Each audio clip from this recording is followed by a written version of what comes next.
पुगिसके त्यो नयाँ संसारमा नौ डाँडा परी फर्केर नहेरी जहाँबाट असम्भव छ फर्कन फेरि पुगिसके त्यो नयाँ संसारमा नौ डाँडा परी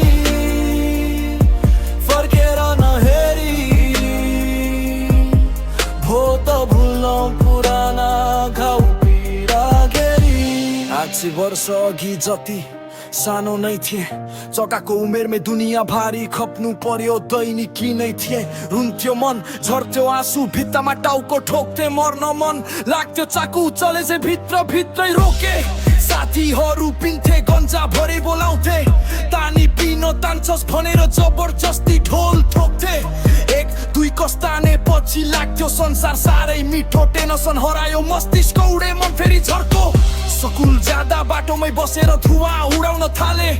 एक दुई सुत्ता ताने पछि मै हुने पालको राजा लाग्थे कहिले मिठो कहिले कालो जीवनै बन्थ्यो नाचक्तो यही धुवाले थुनेछ भनी कली आङ्गलले नसोचेको आता पुगिसके त्यो नयाँ संसारमा नौ डाँडा परी फर्केर नहेरी जहाँबाट असम्भव छ फर्कन फेरि पुगिसके त्यो नयाँ संसारमा नौ डाँडा परी फर्केर नहेरी हो त भुलौँ पुराना घाउ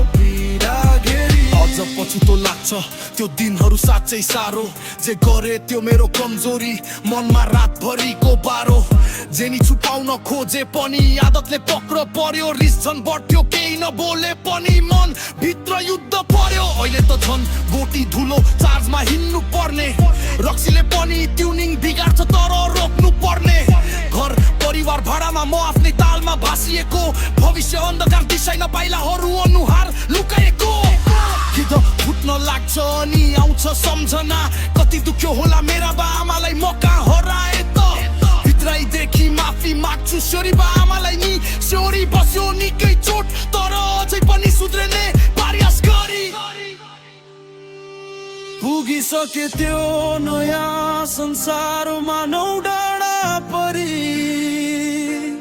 फर्केर नहेरी जहाँबाट असम्भव छ फर्कन फेरि तर अझै पनि बाँचिरहेको छु फेरि उठ्ने आश छ फेरि पुगिसके त्यो अन्धकारमा तर फर्कन्छु एक दिन म फेरि